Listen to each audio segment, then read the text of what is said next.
What's going on, everybody? It's Sunday afternoon after church. I am dumping my first bale. Hold on. Welcome to Strickland Farms.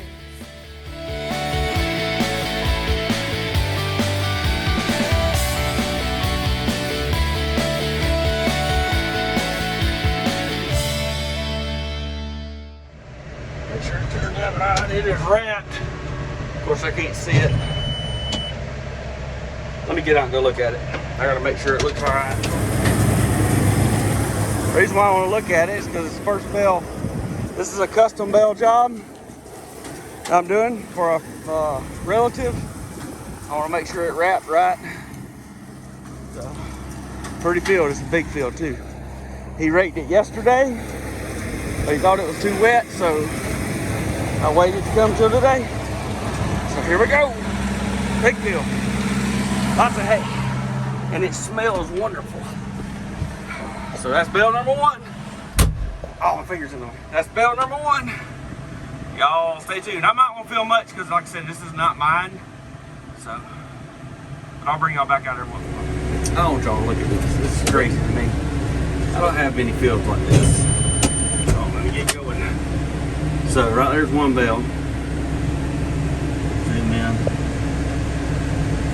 2, 3, 4, and then there's one down there around the curve. I don't know if you can see it. 5 on that one pass. I'm not used to this. So, good hay too. And it's pretty hay. Alright, I'm on the last windrow of the bottom half of this field. He calls it 2 fields. He cuts the bottom and bales it and cuts the top. So I'm at 60 bales on the bottom half. So let's call it, I'm not even gonna call how big I think it is, but there's a lot of hay bales out there. It's pretty cool. And I'll probably get 3 more bales on this pass, so probably 63 on this bottom.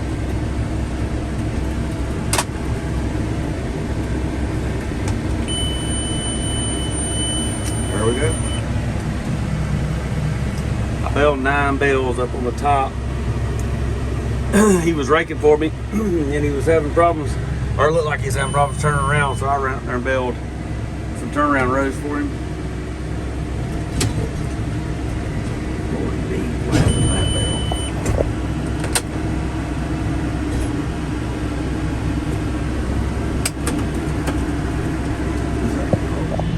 Alright, update. I am done baling hay.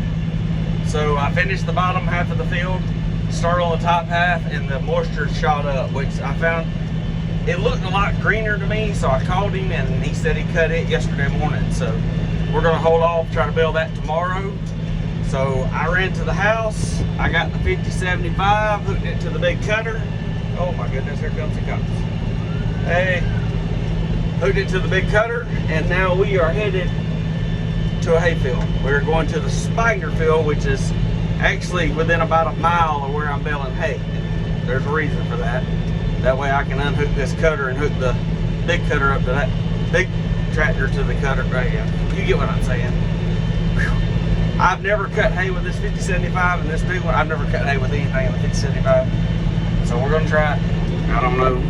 It may work, it may not, but I got it behind me. We're at least gonna pull it to the field with it. Alright, that's where we're at. Got a long ride going 19.9 miles an hour. It's about, I don't know, 5 miles. No, it may be more than that. I don't reckon I've ever, there's Daryl, hey, I don't reckon I've ever checked it from the house. I know it was 10 miles from my furthest farm to the north. Whatever. See y'all later. Got it. I found it. Okay. Good morning, YouTube. William's checking the oil on 5075. It's 8 o'clock. We are at Spigner Field. I come over here yesterday afternoon. I don't know how much filming I did, but I don't think I filmed any. I brought the 5075 with the big cutter. Since my tractor's at the shop, and started cutting here at the Spigner Field, but ran into some problems trying to figure out how to get the cutter to go down lower. Oh, there's all hydraulic. Hydraulic fluid everywhere.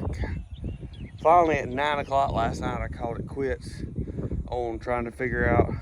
I made some adjustments on the cutter to get it to go lower. After talking to Mr. Marty, which was pretty cool that he talked to me on Sunday on a holiday weekend. But made some adjustments. Boy, I took a hydraulic line off and I sprayed hydraulic fluid all over the cutter. But we adjusted some stuff. Here, I'll turn it around. So I adjusted this right here out to push the cutter forward down, because your cutter bar adjustment is right here. But I had it on the lowest setting and it still wasn't cutting as low as I wanted it to. So we're gonna try that. Like I said, it was 9 o'clock last night. So we'll see how it goes.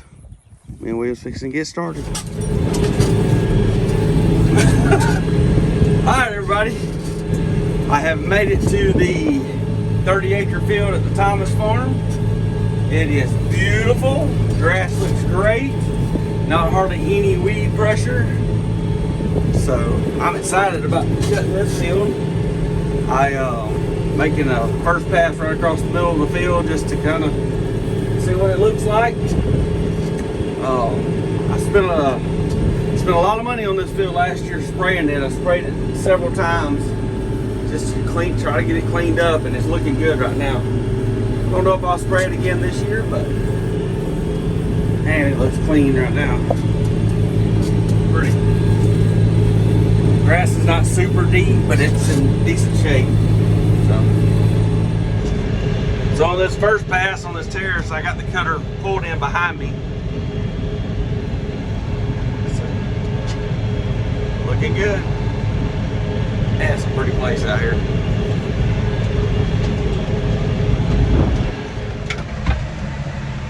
All right, everybody, I have turned over the reins of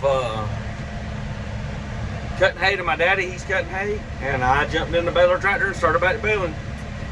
This field got a little moisture, got up a little bit yesterday, so I stopped baling and come back today to finish it. So let's see how it goes. Should be okay. So that's what I'm doing. I'll turn the camera around and show you. Baling along.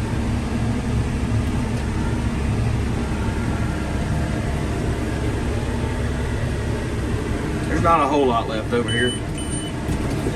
Moisture's at 16% right now.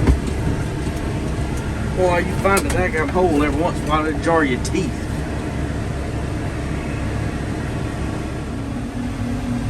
Alright, I am finished with this custom baling job. As you can see, there's a lot of hay bales out there.